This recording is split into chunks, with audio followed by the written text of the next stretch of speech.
কৃষ্ণ জয়গুৰু শংকৰ শ্ৰীমন্ত শংকৰদেৱ সংঘৰ অন্যতম প্ৰাথমিক পাথৰিঘাট প্ৰাথমিক শাখা আৰু পাথৰিঘাট প্ৰাথমিক শাখাই আজি আয়োজন কৰিছে মহাপুৰুষ শ্ৰীমন্ত শংকৰদেৱ গুৰুজনাৰ আবিৰ্ভাৱ মহোৎসৱ আৰু এই আবিৰ্ভাৱ মহোৎসৱ ভাগিৰ লগত সংগতি ৰাখি আয়োজন কৰা ধৰ্ম আলোচনী সভাৰ আজি নিৰ্দিষ্ট বক্তা হিচাপে আহ্বান কৰা হৈছিলে আমাৰ সকলোৰে শ্ৰদ্ধাৰ নৰেশ্বৰ বৈশ্য বাবজনা আৰু তেখেতৰ ভাষণ অৰ্থাৎ তেখেতৰ বক্তব্য আপোনালোকক এই ভিডিঅ'টিৰ জৰিয়তে আপোনালোকলৈ আগবঢ়াইছোঁ। আপোনালোকে ভিডিঅ'টো চাই সকলোকে তথা আমাক আনন্দিত দিব বুলি সেৱা ধৰিলোঁ।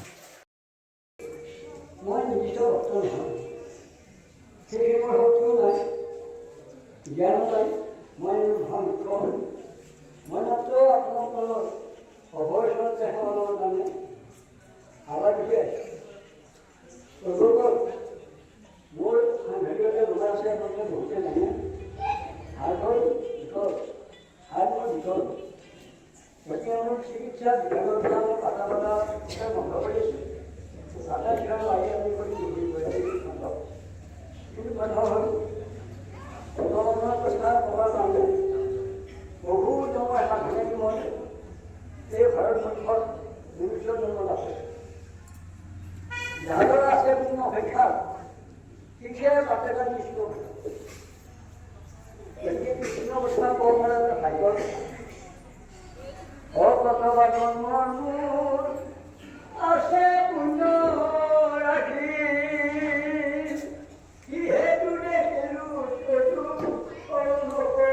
ৰাখি কৰা আশীৰ্বাদ ভগৱানে তুমি মোক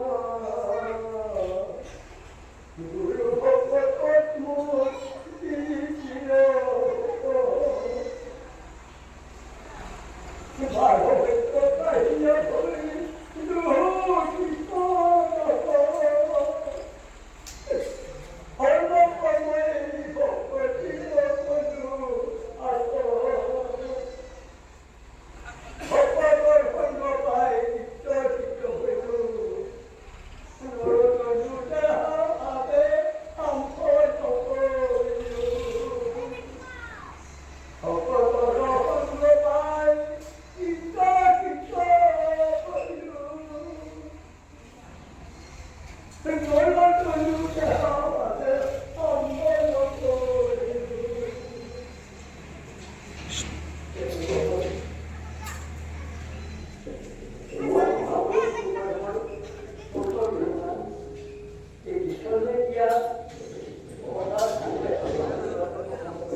আমি শ্ৰীমন্ত শংকৰ সংঘৰ সংগী আৰু আপোনালোকে প্ৰত্যেকজনে প্ৰচাৰক বিদ্যা আছিল সংবিধান। আমাৰ এই ধৰ্ম আলোচনী হ'ব, ধৰ্ম আলোচনা কৰোৱাৰ নামত ঘূৰাই আহিছোঁ জনাই আপোনালোকে কীৰ্তনত গাই আমাৰ শংকৰ গুৰু গৈ গৈ কুণ্ঠলৈ দণ্ড সংগীব হৰি নাম গাবলৈ ফলে ডালে দিকে মাতে ৰজন জনাই অসমীয়া থৈ গ'ল সদায় পৰাই, অসমীয়া থৈ গ'ল সদায় পৰাই। গাইছে আপোনালোকে কিন্তু কথাকে মানছি নামতে ধৰ্মপুৰ পৰা আইসকল আপোনাৰ লক্ষ্মী পায় আপোনালোকৰ পৰি দেৱকো এতিয়া ভাগৱত কথা চব নাই, তেতিয়া কথা ভেটি গাড়ী আছে, বিভিন্ন গাড়ী আছে, ভগৱান কৃষ্ণই গাড়ী আছে, গীতাত আৰ গাড়ী আছে জীৱাত্মা অৰ্জুন পৰমাত্মা প্ৰভু ভগৱন্ত কৃষ্ণ আমাৰ কৰিছে। আৰু কেনে হ'ব যাব মই এটা জ্বৰ আপোনালোকে বিভিন্ন মাত্ৰাৰ দেখিলে পূজা পাতলবিলাক চলি আছে, কিন্তু আজি কি কৰিলোঁ জানে আপোনালোকে এই খেৰৰ সংস্থাবিলাক পানী উঠাই দিয়ে। বৃহস্পতিবাৰৰ পৰা আজি পৰ্যন্ত তাত পূজা হৈ আছে। সেইটো জ্বৰ মহাপুৰুষ গুৰুজনাই কি কৈছে আপোনালোকক তীৰ্থ বুলি কৰে জলশুদ্ধি, প্ৰতিমাত কৰি দেৱতা বুদ্ধি, বৈষ্ণৱত নাই সমমতি, গৰু গধন কৃষ্ণৱতী বুলি গালি বুজি নাই। মই গালি পাৰা নাই, প্ৰভু কীৰ্তনা কৰিব। গতিকে এতিয়া ভগৱান কৃষ্ণ ইয়ালৈ ভালে গ্ৰহণ কৰোঁতে এই কথাটো মই কৈছোঁ। পূৰ্বকালে দেখে নাছিল ভগৱতী, নানা দেৱ দেৱী লোকে পূজিল শংকৰী। নানা দেৱ পূজৈব ৰয় বলিদান, অংশ চাৰ মহিষ্কাতে অসংখ্য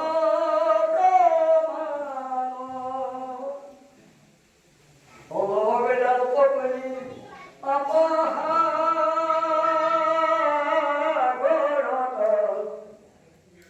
কৃপাময় কৃষ্ণে চিন্তা কৰিব কুণ্ঠত, কিন্তু লোক সমস্ততে কৰিতে উদ্ধাৰ, শংকৰ স্বৰূপে বাসী হৈলায় অৱতাৰ। জয় জয় ভকদ্ৰৱা বৈকুণ্ঠ জয়, এই স্থান শংকৰ গুৰু হৈলন্ত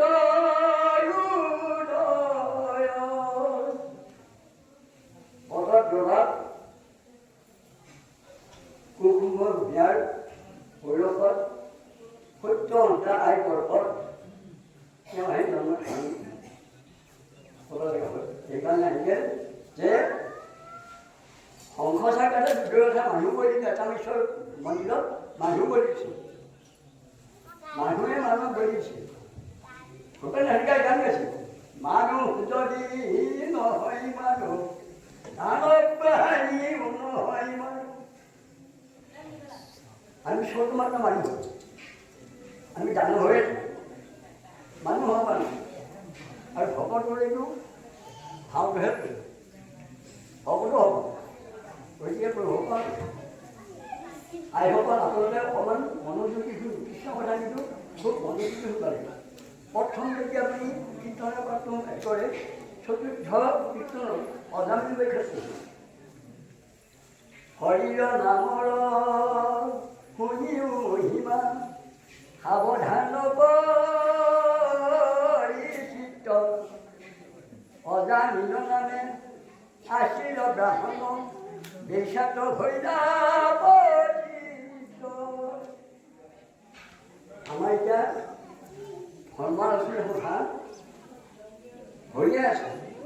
শুনি শুনি ধৰ্মৰ বক্তৃতা জ্বলা কলা ধৰ্মৰ পানী, কিমান শুনি ধৰ্মৰ বক্তৃতা, কিন্তু কোনেও আচৰণ নকৰে। বক্তৃতা মুখা দি বক্তাসকল কিন্তু আচৰণ নকৰে। হে আইসকল, হে বাসকল, আজি মোৰ ৰাতি টোপনি নাই, ভোকে ধপধপাই আছে। এতিয়াও আপোনালোকৰ আগত উঠা এইকেবাৰে যিটো অলপমান আপোনালোকে বৈকুণ্ঠৰ পাৰিষদ, আপোনালোকে লক্ষীশ্বৰ বা আই তেওঁলোকে একেবাৰে বৈকুণ্ঠৰ পাৰিষদ। এই পাৰিষদৰ আগত জয়বিজয় পতন হৈছিল, আপোনালোকে মনত ৰাখিব। জয়বিজয় পতন হৈছিল চাৰিদ্ধৰ তত্ত্বকেইটা আপোনালোকে বেছি মই নকওঁ, অকণমান কথা কম, সেইখিনি কথা আপোনালোকে মনোযোগী শুনিব। কিন্তু ইয়াতে কাপোৰ ধুৱাই থৈ নাদিব, কাপোৰ ধুৱাই কিন্তু ইয়াতে ৰ'ব, কাপোৰ ধুৱাই নাদিব। কথা লাগি সেইখিনি মোৰ কথা কোৱা নাই, আৰু মই কি কৈছোঁ সেই কথা আপোনাক কৈ আছোঁ। পুৱাতে ৰাতি ভগৱান কৃষ্ণই মোক এটা সপোনৰ মানে জ্ঞান কৰিছে যে প্ৰভু মই প্ৰথম ঘুমতে ভগৱানে কৈছে, হে প্ৰভু মোক তাৰ কথা ঘেটনা মাতিছে, আপোনাৰ কথা ক'বা। মই যে দধা মুখাই যায় কি ক'ম প্ৰভু, আপুনি ভিতৰত কিবা কি ক'ব, মই তাত কি ক'ম, মোক কিন্তু তেতিয়া কষ্ট প্ৰভু। পুৱাতে মোক সকলো নিচিনা এটা মোক আহি থাকে যে তুমি মোৰ কথাতে আৰম্ভ সখা আছে নহয়, কৰি আছা সখাটো আৰম্ভ কৰে। গতিকে তেওঁ সখাটো আৰম্ভ এতিয়া সখাটো আৰম্ভ কৰা নাই। মহাপুৰুষ শংকৰদেৱ কিয় আহিল কথাটো আৰম্ভ কৰিছে। মহাপুৰুষ শংকৰদেৱ এইকাৰণে আহিল যে ধৰ্মৰ জ্ঞানী হ'ল। মানুহে মানুহ কাটে, তেতিয়া মানুহে মানুহ কাটে কৰিব। এতিয়া আপোনালোকে শুনি আনন্দ পাব, যদি পশুধনৰ কাৰণে যদি কাজিৰঙা এটা হত্যা কৰে গড়, চৰকাৰে যদি ধৰিব পাৰে তাক জেল দিব। কিন্তু হাজাৰ হাজাৰ পশু কাটিলা, বৃহস্পতিবাৰৰ পৰা পশু কাটি শেষ কৰিছে, হাজাৰ হাজাৰ পশু কাটি তাক কোনে জানিব? তাক জেল দিয়া হ'ল। আৰু ইতিমধ্যে চৰকাৰৰ অসম চৰকাৰৰ যে কটা কিয়ে বামুণ কি সাংঘাতিক, আপোনাৰ মনত ৰাখিব। গতিকে শংকৰ সংঘৰ বহুত দায়িত্ব আহি আছে কৰিব পাৰোঁ। আমি এতিয়া বুঢ়া হ'লেও আমি মৰিম, বেছি দিন নাই। আপোনালোকে উঠি অহা যোৱা প্ৰজন্ম এইবিলাকে ৰক্ষা কৰিব শংকৰ সংঘৰ যিটো শক্তি। আৰু বক্তাবিলাকে জড়িত নামটোক আপুনি লণ্ডনৰ পৰা মাতে, আমেৰিকা ছুইজাৰলেণ্ডৰ পৰা মাতে, জড়িত নামত হাত দাঙি আছে। এতিয়া অসমত এটাই সংগঠন আছে, জাতীয় সংগঠন শ্ৰীমন্ত শংকৰদেৱ সংঘ। সকলোৱে হাত দাঙি গৈছে। এই স্বীকৃতি পাইছোঁ আমি তাহানি যুগত মহাবিদ্যালয় স্বীকৃতি পাইছোঁ ক'ত? নৰনাৰায়ণ ৰাজসভা। ঘোষণা দিয়ে ধৰ্মবেদ ঘোষণা দি নৰনাৰায়ণ কমলি ধৰক পঠিয়াই দিলে। ৰজা প্ৰজা সদে জানি যাব শংকৰ মত শুদ্ধ, সিটো মত এৰি আনৰ আচৰণ তিনি লোক ধৰ্মমুগ্ধ। শংকৰে সংশয় খেলি শাস্ত্ৰ তত্ত্ব ভেদি পঠাইলে কৃষ্ণৰ ভগৱতী। তাংকৰি কি কাৰণে আনক লৈ বুলি তিনি লোক মহামূৰ্তি। নাজানে শাস্ত্ৰৰ নয় দেহিলাহে তাকে কয়, খেদি পাব নপৰে সংশয়। গুৰু ওলাই তথাপিও লোকৰ মাজত বসি মান্য সতৰাৰ সৃষ্টি, বহুত শংকৰদেৱৰ সৃষ্টি হৈছিল। আৰু কিমান সংগঠন আছে বোলে জানে? ভাগৱতীয় সমাজ আছেই, শংকৰ সংঘ আছেই, সত্ৰীয়া সমাজ আছেই, কৃষ্ণগুৰু আছেই, গাঁতুৱা আছেই, তাৰপিছতে আৰু কোন আছে? অনুকূল আছেই, ছায়া বাবা আছে। কিমান পাত্ৰ নাই, কিমান পাত্ৰ নাই। এতিয়া কিমান শংকৰদেৱ বাঢ়িছে দেখিছে আপোনালোকে। কিন্তু মহাপুৰুষ শংকৰদেৱে আমাৰ অসমীয়া জাতিক সুন্দৰকৈ সজাই পৰাই থৈ দিছে। আপোনালোকে একো ধৰক এই কীৰ্তনখানৰ দশম খান ঘোষাৰ চায় চব কাৰ্য কাম। আৰু আইসকল আপোনালোকক চৰণত ধৰি ৰখা কৈছোঁ, বাপসকল আপোনাৰ চৰণত ধৰি ৰখা কৈছোঁ। আপোনালোকে গুৰু সেৱা কৰক। গুৰু সেৱা কৰোঁতে আপোনালোকৰ ব্ৰহ্মজ্ঞান হ'ব। ভগৱানে তিয়াই দিছে, জীৱন নাই, এটাও নাই। ভগৱান সেই নামঘৰটো নাই। আপুনি যদি বিশ্বাস কৰে, আপুনি যদি বিশ্বাস নহ'লে তাত সেৱা কৰিছে গুণমানত, আপোনাৰ ঈশ্বৰ কেতিয়াও দিব নোৱাৰে। বিশ্বাসে আদিমূল, বিশ্বাস নহ'লে জাতিবোৰ, বিশ্বাস নহ'লে যায় জাতিবোৰ। গতিকে বিশ্বাসে যদি আপুনি উন্নত সেৱা কৰিব পাৰে, গুৰু সেৱা কৰিব পাৰে, আপুনি ব্ৰহ্মজ্ঞান লাভ কৰিব। এতিয়া আপুনি ব্ৰহ্ম হত্যা কৰি আছোঁ আমি, সেইকাৰণে আমাৰ ব্ৰহ্মজ্ঞান হোৱা নাই। পৰীক্ষিতে 7 দিন আহিছিল সময়। পৰীক্ষিত মহাৰাজে মাকৰ গৰ্ভতে ঈশ্বৰ দৰ্শন কৰিছিল। আপুনি তৃতীয় স্কন্ধ ভাগৱতত মানৱ জনী পাপী ৰোগ তামসী গতি মন চাই ল'ব। খাই সন্তান কেনেকৈ সৃষ্টি কৰিব, খাই সন্তান কেনেকৈ সুন্দৰ কৰিব, তাত লেখাই আছে। মই ক'ব নালাগে, আপোনাৰ চাই ল'ব, সকলোৱে পঢ়িব পাৰিব। ক'ত বহু শিক্ষাৰ মানুহ আছে। মই এটা সামান্য মূৰ্খ এটা অলপ পানী নাচুৱৈ টেপত টেঙাই গাছোঁ। আমাৰ গাছৰ বেলেগ টেপত ইমান ধৰে, তাৰপৰে এইবিলাক কথা আপোনালোকৰ এতিয়া ধৰ্মটো আলোচনা সময় নহয়, ধৰ্ম আচৰণ কৰা হয়। পাৰিনে? ধৰ্ম আচৰণ কৰা। ধৰ্ম কি ধৰ্ম? ধৰ্ম কথাটো আমাৰ কোনে বেছি জানে? আপোনালোকে বেজবৰুৱাই বেছি, সাহিত্য ৰথী লক্ষ্মীনাথ বেজবৰুৱাই বেছি। মই গান গাইছোঁ শুনব। গুৰু লাগে মই শিক্ষিত শিষ্য, গুৰু লাগে মই শিক্ষিত শিষ্য, জগতক জাননী দিলো, জগতৰে গুৰু সিংহতে।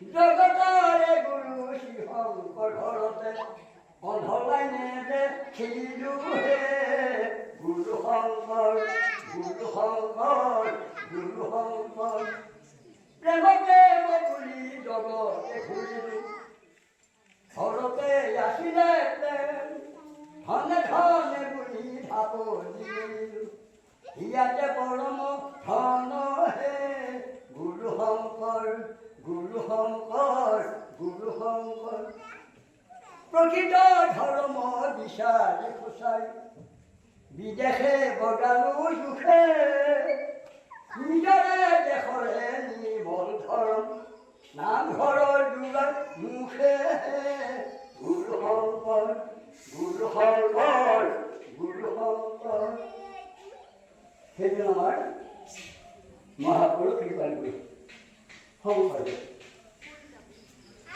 গুৰু মোৰ পৰম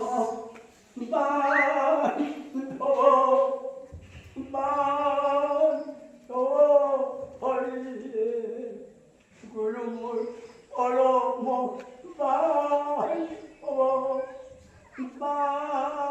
পৰম হৰিয়ে সেই গুৰু শুনা সেইকাৰণে মই আপোনালোকক ধৰি কৈছোঁ আইসকল আৰু সমস্ত আপোনালোকে গুৰুহাৰৰ সুন্দৰ হয় গুৰুহাৰৰ মহিমা অতি সাংঘাতিক মহিমা আছে এইবিলাক মহিমাৰ কথা প্ৰকাশ কৰিছোঁ আৰু মই এইটো কথা মই পাহৰিছোঁ মোক যিটো নিৰ্দেশ দিছিল ভগৱানে সেই নিৰ্দেশৰ কথা মই কৈছোঁ মই ভগৱানক যিটো পঢ়োঁ মই শ্ৰীমন্ততে মই মহামুখৰ মোৰ শিক্ষা দীক্ষা একো নাই তেওঁলোকে আহিলে মই ডাঙৰ ভক্ত পাল আহিব মাতি মই কি কম কৰোঁ ভগৱানে কৈছে মোৰ কথা কৈছোঁ মোক মাতকহে সৰ্বক্ষণে পৰম মনে আনন্দ সাগৰে পুজিল হেতে মহাৱে ৰহস্য জানে যিটো লোক সততে কীৰ্তন কৰে মোক ধৰি দি সতত কৰি যত্ন বিপৰীত মোৰ সৰ্বতম দুই পাৱে কৰে নমস্কাৰ শক্তি ভাৱে তাৰ মোৰ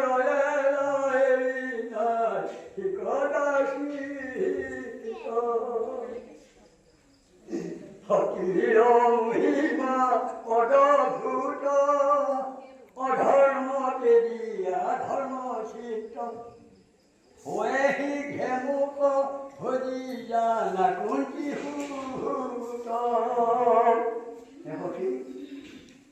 তোমাৰ মোৰ এৰাই নাই সেই আইসকল বাসকল মই এটা জ্বৰ প্ৰতিমা আপোনাৰ দেখিলে প্ৰতিমা প্ৰথমতে শিক্ষাৰ সন্তান তাৰপিছত সেই মাটি চিৰাকানি তাৰপিছত ৰং বিৰং মাটি কিনি ফেলে ৰং বিৰং কৰি একদম দুৰ্গা বেছি কিন্তু খেৰৰ সদা সিয়ে হ'ব জানো ইমান দৰ ভুল আছে ইয়াত মাৰাই ভুল মাৰ ধৰি সেয়া গৈছে মানুহ কথা নিশা পাব বিজ্ঞান ছন্দৰ ওপৰত দিছে আমি গম পাইছোঁ কোনোবাই বিজ্ঞান ছন্দৰ ওপৰত দিছে বিজ্ঞান দিছে মংগল গ্ৰহক বিজ্ঞানীয়ে শনি গ্ৰহলৈ যাব চেষ্টা কৰিছে পৃথিৱী ঘূৰে নহৈছোঁ ঘূৰি তাৰ প্ৰমাণ দিছে বিজ্ঞানে গম পাইছে আপোনালোকে আমাৰ গুৰুজনা মাধৱ পুৰুষ ইমান শক্তিশালী ঘোষা লিখি গৈছে এই ঘোষা লিখি আপোনালোকে পঢ়িব ঘোষা গোবিন্দ গোবিন্দ গোবিন্দ গোবিন্দ সাতবাৰ গোবিন্দ গোবিন্দ ৰাম ৰাজী অনন্ত কৌটি ব্ৰহ্মাণ্ডৰ হৰি অধিকাৰী আপুনি এজন এই ঘোষাটো গাই খালে এজন ঋষি মুনিৰ আলোচনা কৰে যে সৌৰজগত কেইখন আছে সৌৰজগত ঋষি মুনিৰ কেইখন আছে এখন পোৱা বুলিব এই সূৰ্যক কেন্দ্ৰ কৰি সৌৰজগত বিশ্বাস কৰিলে সেইখন পোৱা বুলিব কিন্তু আমাৰ গুৰুজনে কি কৰিছে জানানে 500 বছৰ আগত অনন্ত কোটি সৌৰজগতৰ ঘোষণা আছে অনন্ত কোটি হাতী উঠি আছে অনন্ত কোটি সৌৰজগত আছে কোটি কোটি নক্ষত্ৰ আছে সূৰ্যত কথা নাই কোৱা পাইছে আপোনালোকে? সেইকাৰণে আমাক ইমান সুন্দৰ এখন বস্তু দি গৈছিল যে বিশ্বত এনেকুৱা সাহিত্য এখন নাই। কীৰ্তন কীৰ্তন পঢ়ক আপোনালোকে, কীৰ্তন ঘোষা, নাম ঘোষা মাত্ৰ আছে। আৰু দশম পঢ়ক, ভক্তি ৰকমানি পঢ়ক। মহাপুৰুষ মাজতে সুধিলে যাবৰ বস্তু বুজি যে ৰাজা সৰু পেলাই আমাৰ মই বহুত কৰে ধুনীয়াকৈ নকওঁ, খিৰিকি কৰি চাব নকওঁ। ৰাজাক স্মৰণ কৰাৰ কাৰণে নয় আবিষ্ট হৈছিল দেশৰ নৈ মহাপুৰুষ শংকৰদেৱে ৰাজা ঘৰত দিয়া নাই, তিৰোতা ঘৰত দিয়া নাই, আৰু কৰ্মকাণ্ডে অন্বেষণ নাই। আপোনালোকে পঢ়ি যাব খোজে লক্ষ্মীনন্দন বলাই যাতে নাট্যলম বুলি এখন কিতাপ আছে, সেই কিতাপখন পঢ়িব তেতিয়া ভৈৰৱ জীৱখন কৰিব। আৰু ভতিমা পঢ়া পাব যায়। ভতিমাটো কি কয় হ'ব শংকৰদেৱৰ মহিমা জানি জ্ঞানী অন্ত নাপায়। যাৰ কালি চৰণত বিহুৰে পৰহি মুকুতি সুখে গৈ পায়। মাধৱ দিন মূৰ্খমতী পঢ়ি পানী সুখে লৈ দিনে গুৰু চৰণে ভগতি লগতি মুকুতি কহু তুহি বনদত্ত ভেদবান জানি নৰকৰ বিৰাম ধৰ্মক পৰমক গৌৰৱ ছুটি ডাকি গ্ৰহণ।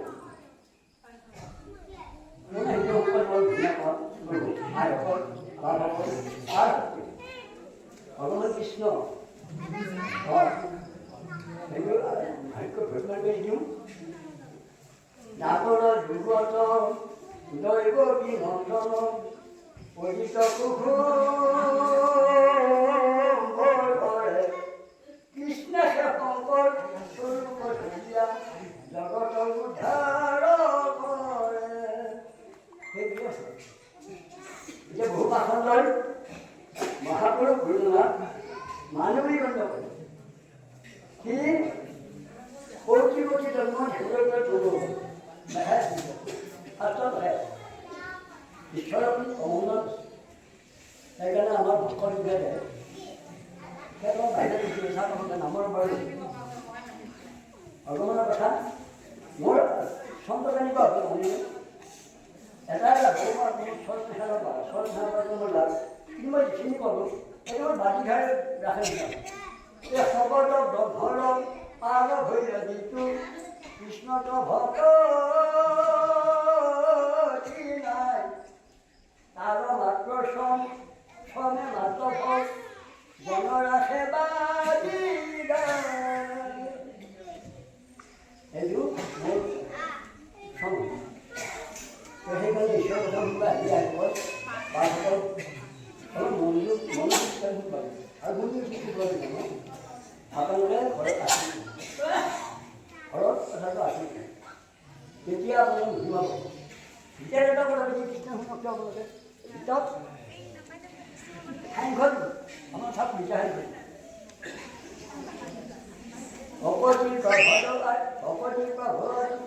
ভকতিৰ প্ৰভাৱ ভকতে নাজানে আঁকি ভকতিৰ প্ৰভাৱ ভকতে নাজানে আঁকি পদুমৰ গন্ধ বেঙা নাপায় যদি থাকে ধৰি আঁকি পদুম ফুলৰ যদি বেঙেটা পানী বেঙেটা পৰি থাকে সেইটো নাপায়।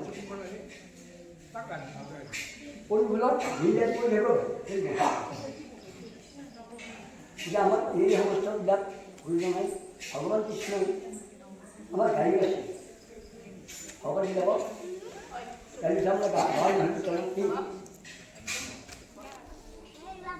সাঁচি পাতৰ কীৰ্তন খনি শংকৰে মাধৱে সুধিছে গুৰু আছে হৈৰাম কলি গাঁৱৰ ভকতলৈ লাগিছে মোৰ হয় সেইকাৰণে ভাগৱত লিখি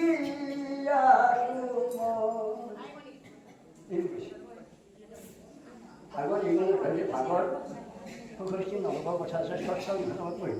ষষ্ঠ পুথত ঈশ্বৰৰ কথা নিদি কি পাপ তাৰ কথা লিখা আছে।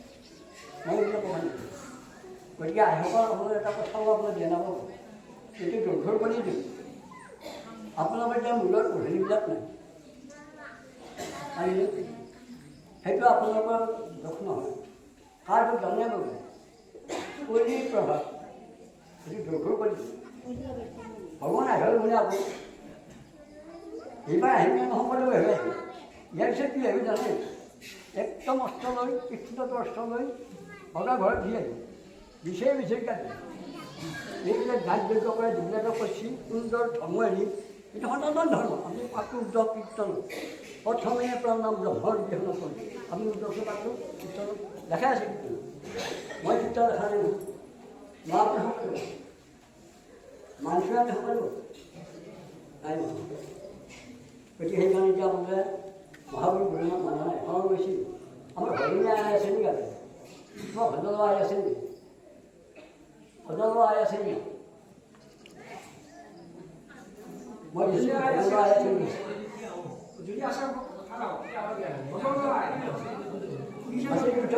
এটা কথা বুজি আজি এসপ্তাহ পৰা ধুনীয়া কৰি মই এটা পৰা ধুনীয়া ভূটান আপুনি ভাল বুজি নহয় অঁ তিনিটা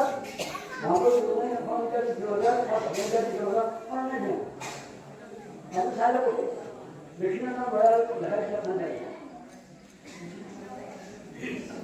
আৰু এতিয়া যদিওটো লগত শকৰ সংঘ ভাৰতীয় সংগঠন বুলি কৈছে হ'ব কিন্তু এতিয়াও ভাগ কৰিব নালাগে সেই বামুণ মৈদামত শ্ৰীকান্ত দেৱনৰ আসন্ত এখন শিক্ষা বুলিছিল শংকৰ বিভাগ কৈছিল কোনোবাই আপুনি শংকৰ বিভাগ পঢ়া গৈছিল কোনোবাই খাইছিল শংকৰ বছৰ দেখা হেৰি 500 বছৰ 570 বছৰ আগত বুজি দিছিল নহয় এনে বিধায়ক শিক্ষা বুজি নকৰি তাৰ বুজিত কৰিছিল জানে আপোনাৰ তাৰ প্ৰতিতে পৃথিৱী দুঘৰ পৃথিৱী উৎসৱক শংকৰদেৱ বিশ্বশ্ৰেষ্ঠ নহ'ব পঢ়িব এইকেইটা কৰিছিল আপোনালোকে একো পাহৰি শংকৰদেৱে পঢ়ি আছে দুদিনমান বেছি পাহৰি দুদিনমান বেছি কীৰ্তন কৰিলে মই কীৰ্তন আছোঁ মাজতে কীৰ্তন কৰোঁ আপুনি যাব আপোনাৰ ক'ত পাম তেওঁ ধৰক বহু মাধৱ মোৰ থাকিবাৰ এই দশম কৃষ্ণ মোৰ মূৰ্তিয় নিকুঞ্জন দশমত কীৰ্তনত পাইছে নিশ্চয় ওখানে বহান্ত তুমিও কৰিবা ওখাৰ লাগে তুমিও থাকিবা মহাবীৰ শংকৰদেৱ দশম কীৰ্তন আছে আৰু মহাবীৰ মাধৱদেৱ ঘোষাৰ আছে আপোনাৰ পঢ়িব সোনকালে পঢ়িব মোৰ ইয়াতে বহুতখিনি শিক্ষাৰ্থী থকা ব্যক্তি আছে আইসকল আছে আমাৰ উঠি অহা প্ৰজন্মৰ ছোৱালীবিলাক আছে MSc BSc পঢ়া ছোৱালী আছে ইয়াত আপোনাৰ পঢ়িব পঢ়ি পেলাই যে বিশ্বত এনেকুৱা এজন গুৰু নাই আপোনাৰ হাত দাঙিব লাগে শুদ্ধ ভাৱ কৰিব লাগে যে আমাৰ শংকৰদেৱক কোনো জানে পৰাস্ত কৰি সেই পৰাস্ত কৰিবলৈ কৰা আছে ভকত থাকে ভকত ভক্তিৰ মহিমা অদ্ভুত এই অদ্ভুত মহিমা ভগত আনি হৈছে ভক্তি যেতিয়া আমি অদ্ভুত মহিমা দেখাবলৈ কি আৰু নহ'ব কিন্তু পাছে আছে এতিয়া সম্পূৰ্ণ ঘৰ আলোচনা কৰা বহুত ব্যক্তি লৈ আছে আপোনাৰ মনত ৰাখে সেইকাৰণে আমি সকলো আহিবা আপোনাৰ লগৰ নাম সময় যাতে শংকৰ ভগৱানে বিভাগ কৰোঁ আৰু শক্তিয়ে যাতে ক'ব এইখিনি কথা ক'ব বেছি কথা নকওঁ ভজনীয়া আইসকল আহিছিল ভজনীয়া আইসকল আহিছিল